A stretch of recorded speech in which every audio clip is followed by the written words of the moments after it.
Welcome back to Inherited Dawn, a One Piece podcast. This week we are covering Chapter 109, A Question of Responsibility. And what a question. Is it Zoro's responsibility to deal with clowns, or is it his responsibility to use his sleeping captain's rubber body as a weaponized trampoline to end a fight? Because one of those happens, and it is glorious. It's one of the most uniquely straw hat solutions to a problem we've seen yet. It speaks volumes about their synergy, even when one of them is completely unconscious. Absolutely. If you want to make sure our analysis bounces into your feed every single week with the force of a Zoro slash, go ahead and follow the show on whatever platform you're on. You don't want to miss a thing. Let's get into it. The chapter opens right where we left off. Zoro has just dismantled 100 Baroque Works bounty hunters, and the only ones left standing are the agents in charge. And what a visual that is. One man, swords sheathed, standing in a literal sea of unconscious bodies. He didn't even break a sweat. You can see why they started calling him a demon back in the East Blue. This is a demonic level of strength. It's a powerful statement. We, the readers, know he's one of our protagonists, but to the people of this world, this is a monster. He just single-handedly defeated an army. And the remaining agents aren't terrified, they're just angry. Right. Mr. 8, Mr. 9, and Miss Wednesday. They are not happy. They're looking at this one swordsman standing in a sea of their unconscious men, and they're furious that their plan went so wrong. You'd think they'd be a little more intimidated. It speaks to a certain level of arrogance within the Baroque Works organization. They believe they are the apex predators here. They see Zoro not as a genuine threat to their larger goals, but as an obstacle that has messed up their payday. A very big, very sharp obstacle. So Mr. 8, the mayor-looking guy with the curly hair, says he has a responsibility to this town. Then he whips out a saxophone. The line about responsibility is fascinatingly layered. On the surface, he's talking about his duty as a Baroque Works agent to capture the Straw Hats. But there's an undercurrent of genuine concern in his voice, which is the first clue that something is amiss with these particular agents. Yeah, but that clue gets immediately drowned out by the fact that his saxophone is a gun. A saxophone. And it's not for a sad tune over his fallen men. He blows into it and it starts shooting bullets. Of course it does. This is the grand line. I gotta respect the craftsmanship though. A fully functional multi-shot firearm disguised as a brass instrument? That's super impressive engineering. It's the perfect weapon for a town built on deception. Whiskey Peak offers you music and a party, but it's a cover for violence and bounty hunting. Mr. 8's weapon is a perfect metaphor for the entire island. It offers a sweet tune, but it will kill you. Zoro dodges easily, of course. The bullets aren't the point. It's the chaos they create. While Zoro is moving, Mr. 9 and Miss Wednesday make their move. It's a classic pincer strategy, or at least a very clumsy attempted one. Zoro is no stranger to being outnumbered, but these three are not coordinated. Not even close. Mr. 9 does this big acrobatic leap up to the roof to get a height advantage, and Miss Wednesday hops on her giant duck, Karoo. And Karoo seems less than coordinated. Miss Wednesday is yelling directions. Left, Karoo. No, your other left. And the duck is just sort of stumbling around, looking panicked. It's our first real look at this duo in action, and it is not graceful. Karoo is clearly not a battle-trained animal. He appears to just be a very large, very scared duck. He's doing his best, but yeah, it's a mess. Meanwhile, Mr. 9 lands behind Zoro on the roof holding 2 steel bats. He's got this whole acrobatic death from above thing going on.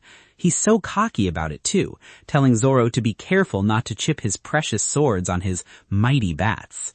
It's such a fundamental misunderstanding of who he's facing. He thinks he's the threat here. He assumes Zoro's swords are just regular blades and that his steel bats give him a material advantage. He has no concept of what a master swordsman can cut. It's like a child threatening to break a master chef's knives with a plastic spoon.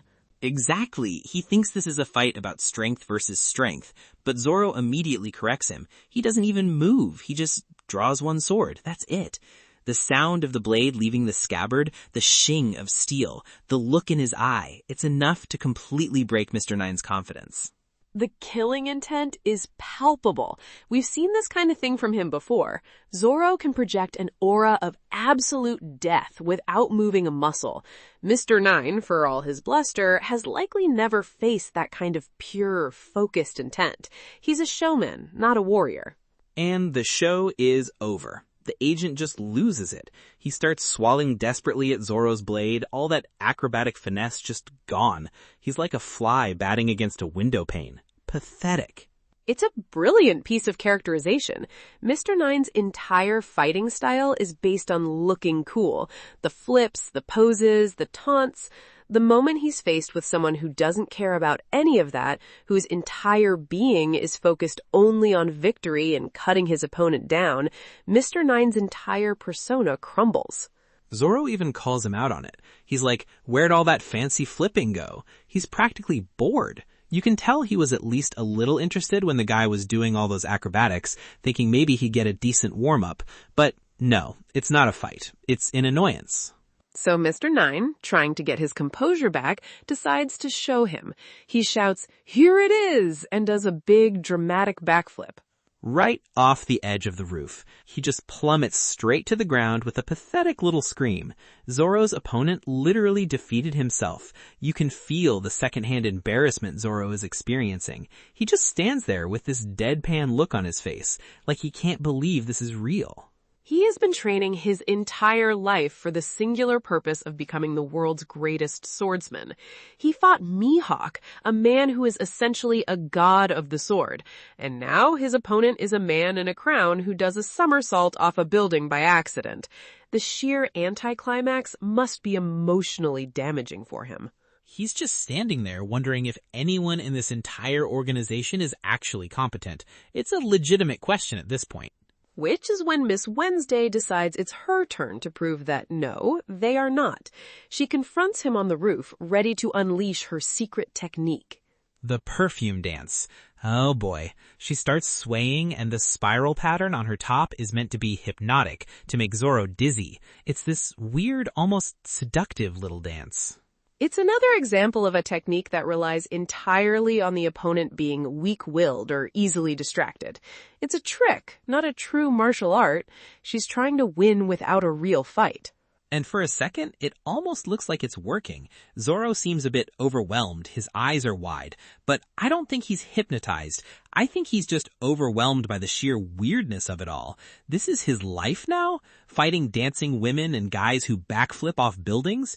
He's probably reconsidering every choice he's ever made that led him to this rooftop.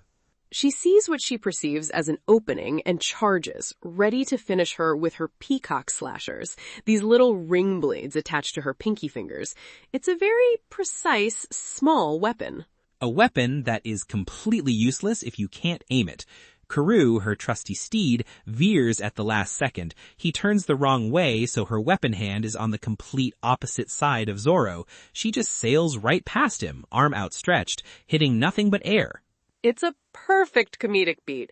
All that build-up, the hypnotic dance, the dramatic charge, and it's all undone by a clumsy duck. And just like her partner, she rides straight off the edge of the roof. 2 for 2.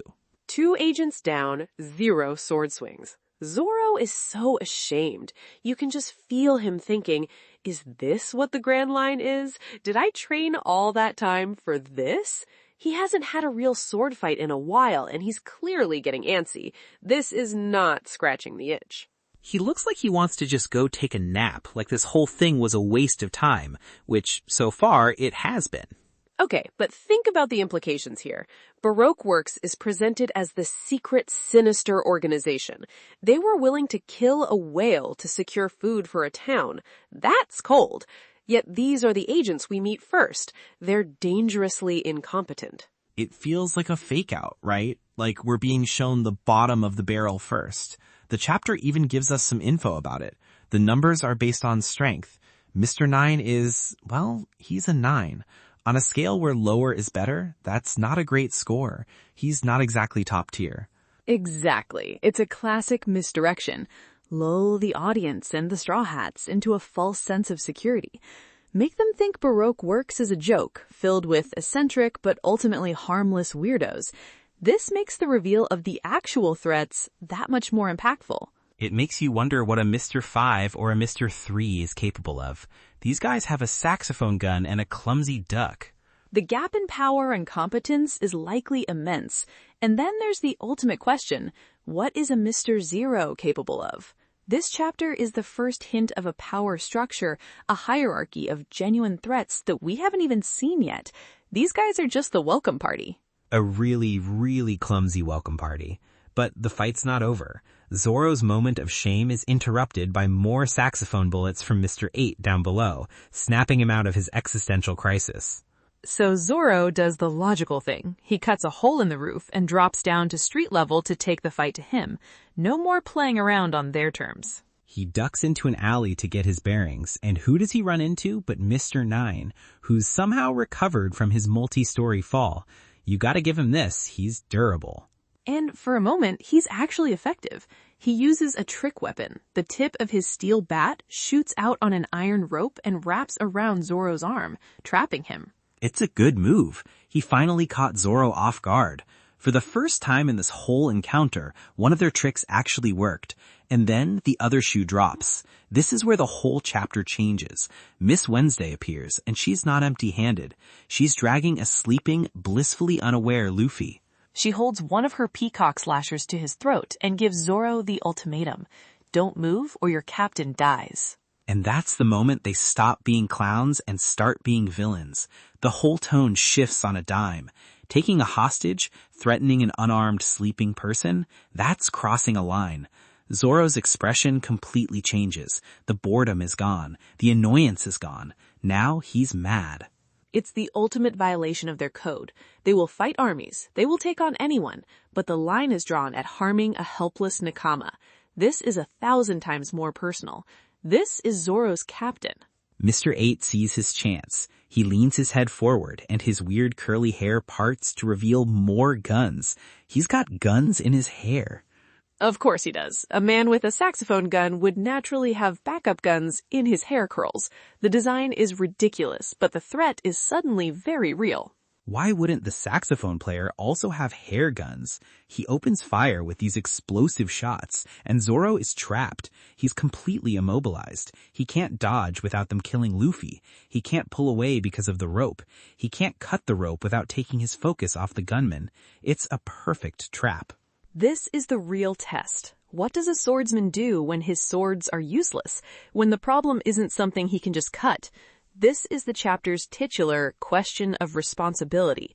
Is his responsibility to fight honorably as a swordsman, or is it to protect his captain by any means necessary? For Zoro, that's not even a question. He improvises, and it is brutal. Zoro just yanks on the iron rope wrapped around his arm with all his might, pulling Mr. 9, who is still attached to the other end, directly into the path of the bullets. He uses his opponent as a human shield. It's cold-blooded. Mr. 9 takes the full force of his own partner's attack. It's so efficient and so ruthless. There's no hesitation. The problem was Mr. 9 holding his arm, so he made Mr. 9 the solution. It's a terrifyingly pragmatic piece of problem-solving. It's a reminder of his bounty hunter roots. He's not a knight in shining armor. He's a pirate. When his crew is threatened, all rules of engagement are off the table. He will use his environment, his enemies, whatever it takes to eliminate the threat. He turned his captor into a shield in less than a second. He doesn't just stop there. As Mr. 9 is reeling from the explosion, Zoro swings him around like a club, like a big, groaning, metal bat-wielding mace. And just hurls him directly at Miss Wednesday and Karoo, knocking them all over in a heap and, more importantly, away from Luffy. Bowling for Baroque Works. It's a strike! In 2 seconds, he neutralized all 3 threats without taking a single step. He cleared the board using only the enemy's own momentum and bodies. It's a masterclass in tactical thinking under pressure. It's just so Zoro. No wasted motion. Problem, reaction, solution. But Mr. 8 is still standing there on the roof, stunned. He just watched his entire team get taken out by one of his own attacks. He's the last one left. And Zoro has no way to get up there quickly. The roof is too high to jump, he's on the ground, his enemy has the high ground, and his swords are useless at this range. Or is it? He looks at the pile of enemies, then at the sleeping Luffy on the ground. And you can see the light bulb go on over his head. It's one of the greatest moments of creative problem solving in the series. He runs toward his captain, Jumps onto Luffy's inflated rubber stomach from the food he ate, and bounces. He uses his captain as a trampoline to launch himself into the air. Super! It's absolutely ridiculous, and it's perfect. It's a moment that could only happen in One Piece, and it could only happen with the Straw Hat Pirates. It's the most Straw Hat thing ever. Who else does that? Who looks at their passed-out, food-comatose captain and thinks, you know what, he'd make a great launching pad? It shows this level of trust and familiarity that is just baked into their crew dynamic. Zoro didn't even have to think about it. It's instinctual. He knows the properties of Luffy's rubber body. He knows it will absorb the impact and propel him upward. Even when Luffy is unconscious, his ability is part of the team's arsenal. Zoro knew exactly how that would work. He calculated the angle, the force, everything in an instant. He flies into the air, swords out, a green and white blur of pure vengeance, and lands right in front of Mr. 8. One clean slash, and it's over. The Battle of Whiskey Peak, for all its weirdness, its saxophone guns, and self-defeating acrobats, ends with Zoro standing victorious over the last agent. And that brings us to the end of the chapter, where we get our first concrete information dump on Baroque Works. This is the real meat of the chapter, narratively speaking. The fight was the appetizer. Right. So we learned the male agents are numbered based on strength, from 0 to 12. The lower the number, the stronger the agent. This is huge. It gives us a clear power scale to work with. Which confirms our theory. Mr. 9 is low on the totem pole. Mr. 8 is slightly stronger, but still in the upper, weaker numbers. We've just met the grunts, essentially. There are at least 8 male agents stronger than him still out there, not including the boss. And the female agents are partnered with them, but their code names are from holidays or days of the week, like Miss Wednesday. It's a whole system, so a male agent has a female partner. It paints a picture of a very large, very organized, and very dangerous criminal syndicate. They aren't just bounty hunters. This is something else entirely. It has structure. It has rules. It has countless members from the grunts at the bottom to the officer agents at the top. And it has a mysterious leader, Mr. Zero, who is presumably the strongest of them all. This is the real beginning of the next big saga. The last big fight was about freeing one island from one crew. This feels like we're about to uncover a conspiracy that spans the entire Grand Line. It's a shadow war, and we just stumbled right into the middle of it. And the fact that their agents are everywhere, even in a party town like Whiskey Peak, which is the first island you're likely to hit on this route, suggests their reach is massive. Who knows where else they have people? They could be anywhere. This is a much more insidious threat than a tyrant sitting on a throne. There's also Oda's author comment for the week. He mentions seeing Watsuki-sensei. Nobuhiro Watsuki, the creator of Rurouni Kenshin. Oda worked as one of his assistants before he started One Piece, alongside Hiroyuki Takei, the creator of Shaman King. It was a legendary group of assistants. Oh, that's right. So this is just a cool little shout-out to his old mentor. You love to see it. It's like the real-world version of the inherited will theme, the next generation of creators showing respect to the ones who came before. It's a super wholesome detail. Watsuki's work was a huge influence on a lot of shonen manga, especially with its depiction of swordsmen who have complex moral codes. You can see some of that DNA in Zoro, though Zoro is very much his own character. It's nice to see Oda acknowledging that connection. It definitely is. That Zoro takedown at the end felt like it had a little bit of that Kenshin spirit in it. Just absolute precision and efficiency. The way he ended the fight with Mr. 8 was clean and immediate. A very different kind of precision, maybe. I don't think Kenshin ever used anyone as a human trampoline. True, that's a Straw Hat original. You can't find that in the Hiten Mitsurugi Ryu. All right, that's the chapter. It's a great mix of slapstick comedy, genuinely cool action, and some chilling reveals about the scope of our next threat. It sets so many things in motion. Absolutely. It sets the stage perfectly. We've got so many questions now. Who are the other officer agents? What do their powers look like? And what is the ultimate goal of Baroque Works? If you've got a theory on who Mr. Zero could be, or what Baroque Works is really after, drop it in the comments. We want to see what you're all thinking. Let's move on to predictions for Chapter 110. Franky, you first. Okay, prediction 1. Now that the fight is over, Luffy's going to wake up. He's going to find out Zoro used him as a trampoline to finish the fight, and he's not going to be mad. He's going to think it's the coolest thing he's ever heard, and immediately ask Zoro to do it again, probably trying to get him to bounce high enough to touch a cloud or something. That feels very plausible. My turn. My first prediction is that we're going to learn that Miss Wednesday and Mr. 8 are not what they seem. His talk about responsibility to this town was too specific, and it didn't sound like he was talking about his responsibility to Baroque Works. I think they're a royalty or nobility of some kind, and they've infiltrated Baroque Works for a reason. Miss Wednesday is not just Miss Wednesday. There's a secret there. Ooh, I like that. A double agent. That would explain their relative incompetence. They're not true killers.